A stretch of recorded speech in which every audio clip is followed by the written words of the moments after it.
Assalamualaikum warahmatullahi wabarakatuh.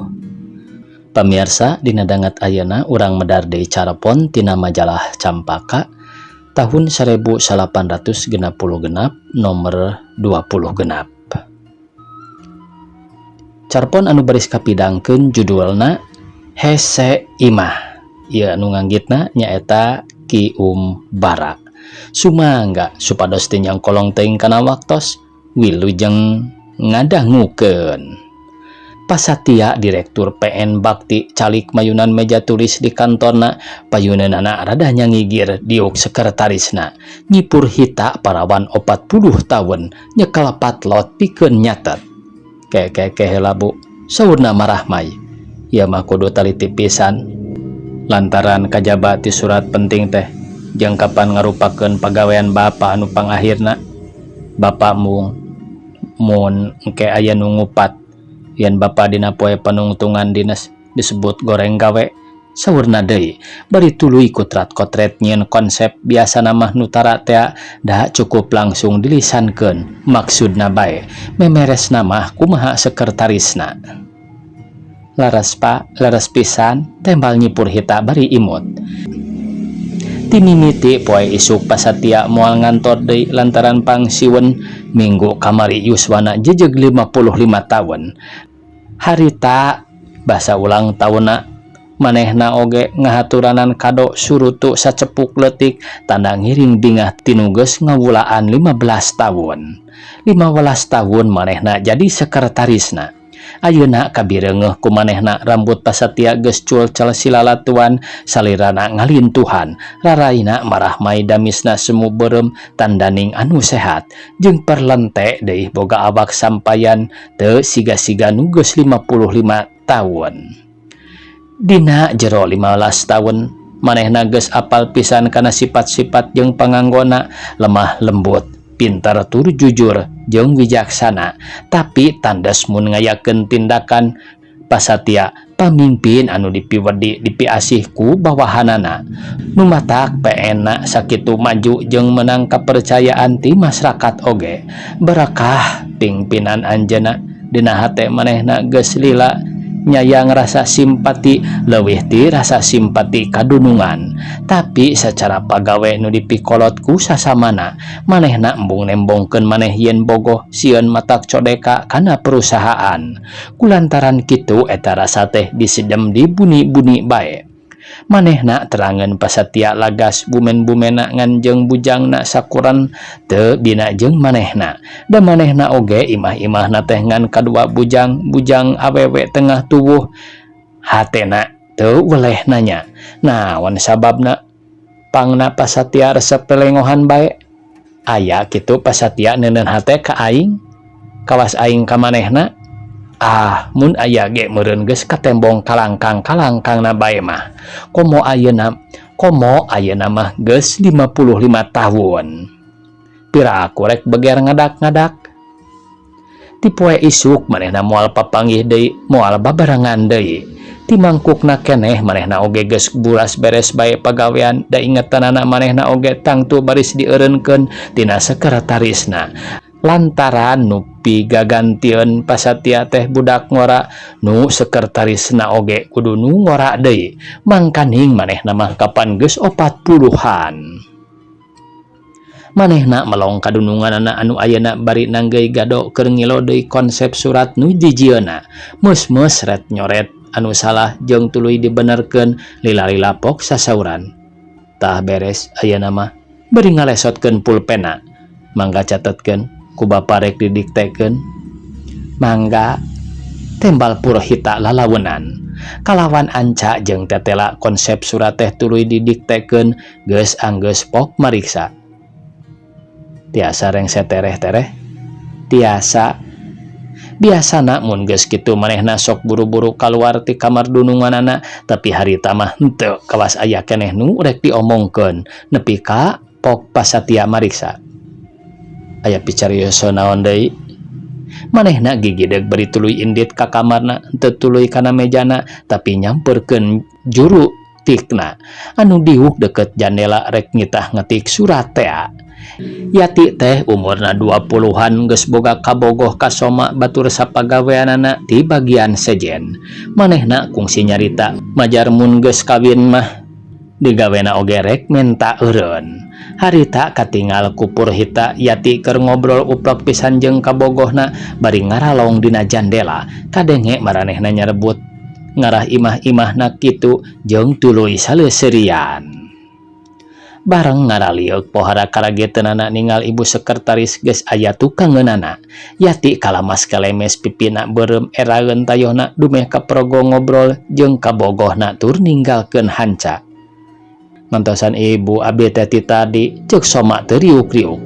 Bade aya pisanggemeun anu penting pisan urusan pagawean. Tembal ibu sekretaris kerung. Sanes urusan pribadi abdi sareng Yati. Oh, urusan pribadi. Engke wae sore di imah ibu ameh salse. Sawios atuh teu tiasa ayeuna mah. Sanes waktos deui bae. Margi sonten ieu mah abdi aya lereskeunun, tembalna bari ngeletan kabogohna lewas ka kamarna. Dinten ieu teh nya Bu, dinten panungtungan pasatia di dieu, ceuk Yati bari berak diuk dina korsina. Nya panungtungan digawe jeung urang, tembalna aya sari-sari sedih.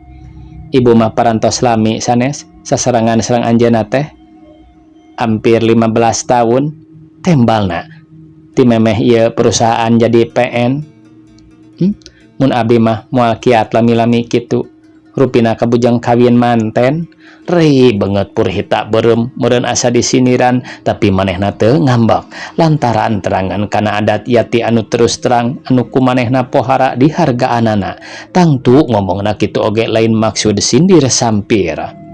Pek-pek digawe ulangan nyarita bae omongna.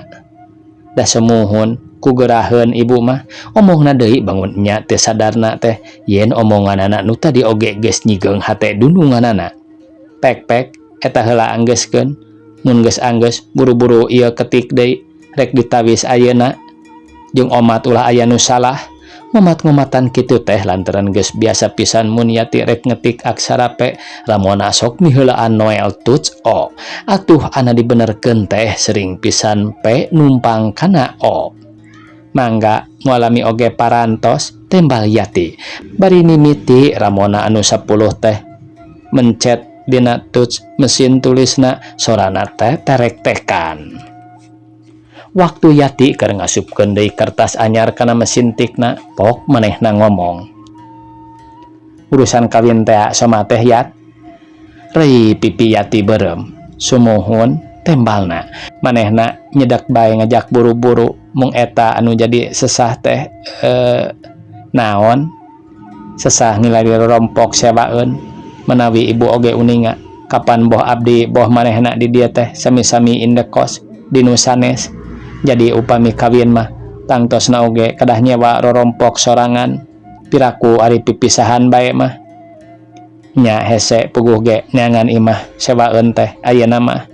Omongna bari lewas indit kana mejana, brek diuk dina korsina kadenge deui mesin tulis Yati. Paparalakan siga hujan silantang. Manehna tungkul mukaan surat-surat tapi teu bisa digawe bener lantaran pikiranana ingat bae kana omongan Yati. Nepi ka kirining telepon ti Pasatia mariksakeun surat teh geus acana. Sanggeus rengse ditikna ku Yati jeung geus ditingalian bisi aya salahna, gancang surat teh dibawa ka kamar dununganana rek ditawiskeun. Parantos suruh Pasatia bari nampanan tuluy diilo tret ditawis. Song surat dibikeun deui red anjeuna kana erlojina. Purhita ngajengjen keneh bari nyekel surat anu geus diteken, manehna ngadaguan bisi Pasatia rek sasauran deui. Manehna ngarep-ngarep kasauran Pasatia nu baris mere pangharepan, dah kapan ieu teh poe panungtungan babarengan. 15 tahun teh lain waktu sakedeung piraku teu ninggalan caritaan-caritaan acan. Pasatia jeung ngadeg tapi sok deui nu nda surutuna tuluy sasauran biasa mamatahan anu keur manehna mah geus teu aneh deui dameh unggal usik atuh mamatahan kudu jujur kudu satia kudu jadi contoh nu ngarora jeung sajabana ti eta mah dan nu diarap-arap ku manehna mah caritaan nu leuwih ti kitu. Hatena jadi sedih tapi ngadadak jadi bungangang deui malah manehna ngarasa aya di langit anu katujuh lantaran Pasatia ujug-ujug nyepeng leungeunna nu karasana beda ti sasari. Bapak mios ti heula saurna bari neuteup leleb pisan. Eta aya keneh urusan anu kudu direngsekeun mugi-mugi urang enggal tepang deui. Geus sasauran kitu leos anjeunna kaluar bari ngajingjing tasna kadenge ku manehna. Anjeunna mileuleyankeun ka Yati bari banyol. Ngagebrugna pantona dipendetkeun jeung tuktekna sora sapatuna ku manehna nu kadenge nepi kalesna. Sajeroning beberes omongan Pasatia nu pangakhirna teh kadenge bae. Mugi-mugi urang enggal tepang deui. Ah eta mah omongan biasa seukur omong ubara puruluk pikirna. Ayeuna manehna ngalong dina jandela kantorna panonna ningal kaluar ka jalan tapi pasuliwerna kendaraan jeung pabaliutna jelema-jelema ku manehna teu katinggal pikiranna museur kana dirina. Manehna sering narima surat ti Pasatia ratusan malah boa ribuan tapi kabeh ge surat dinas can kungsi hiji oge anu khusus surat ti Pasatia ka manehna mah ratusan malah boa ribuan manehna geus narima bungkusan kado ti Pasatia tapi kabeh ge pikeun diteruskeun ka langganan lain keur manehna pribadi. Ah aing ukur jadi kutiplakna. Ayeuna geus jam 5 manehna rek balik ka imahna sorangan lain imah meunang nyewa meunang meuli ku ladang kesangna. Imah leutik campernik eusina pertek merenah gek-gekan jeung ngaturna pakaranganana lega hegar pinuh ku kekembangan warna-warna. Tapi keur manehna mah teu matak betah malah asa asup ka kandang anu di alus-alus cenah. Da teu aya nu moro-moro teu anak teu salaki ukur bujang awewe kolot. Hatena sepi. Manehna ngarenjag lantaran ngadenge Yati ngomong ti tukangeun. Abdi wangsul ti payun Bu, mugi-mugi wengi ieu ibu kengeng kagumbiraan. Kagumbiraan. Sumuhun pan unggal wengi Kemis ibu teh sok nongton sanes. Jung ti heula ibu ge darek uwi. Yati indit manehna oge ceg kana tas jeung baju haneutna tuluy kaluar nyamperkeun mobil dinasna. Katingal Yati keur ngajanteng nyeklan kareta mesinna moal salah tangtu keur ngadaguan ka bogohna ambeh balik babarengan. Hatena ngagerentes. Bagja maranehna mah. Manehna ngarahuh. Mang anterkeun ka restoran Merdeka bae. Pokna ka Mang Supir, manehna rek ngadondahar di restoran da poe eta teh bujangna keur kalembur. Mangga Bu. Mobil teh lumpatna teu bisa tarik dalian ti jalanna garuk-gak garekgok teh rame deui ku nu lalar liwat. Datang ka restoran bete aya nafsu dahar. Tambah henteu teuing manehna ukur nginum cijeruk panas. Kaluar ti restoran tuluy lempang ka alun-alun maksudna mah rek tuluy nongton. Tapi kabeh bioskop filmna teu pikarasepeun. Ah, mending balik ceuk pikirna. Bari terus lempang teu tutumpakan sangkilang teu wudu rada jauh ka imahna teh nepi ka imahna. Kasampak poek meredong matak eungap kadenge telepon di pertengahan ngirining teu eureun-eureun. Brai muka panto susul sasar. Brai ngahurungkeun lampu. Tas jeung baju haneutna dialungkeun kana kursi ceug kana gagang telepon. Halo, Yati ieu teh. Aya naon Yat? Henteu, teu nongton. Filmna teh aya nu rame. Pasatia wiat saur. Di mana? Jam sabaraha? Di restoran Cirebon jam 8. Rek aya naon cenah? Kapan ayeuna mah tos teu dinas deui? Urusan pribadi. Heug moal poho. Selamat malam. Gagang telepon dilesotkeun Bray mukaan lampu di kamar jeung di dapur. Memang sering manehna dipanggil ku pasatia peting-peting boh ka bumina boh ka restoran, tapi salawasna oge pikeun urusan-urusan dinas. Tapi ayeuna cenah urusan pribadi nyeh manehna imut. Boa manehna oge ret kana erloji geus pukul 7 tuluy gesat gesut kacai ngendak satengah jam manehna geus dangdan deui di rok ken-ken abu-abu, blus kaluhurna awarna kayas, di baju haneut wol beureum cabe, suweungna berlian kikecepan segede-gede kacang herang, bookna anu meles hideung teh digundukeun luhureun pundukna, ari selop warna beureum ceg kana tas leutik cangkingan sawarna jeung blusna kayas. Sanggeus ngoncian kamar-kamar dapur jeung panto hareup tuluy indit ka tatanggana mihapekeun imahna tidinya celak kana beca. Nepi ka restoran Cirebon kasampak pasatia geus aya calik di juru yang hareup ka jalan.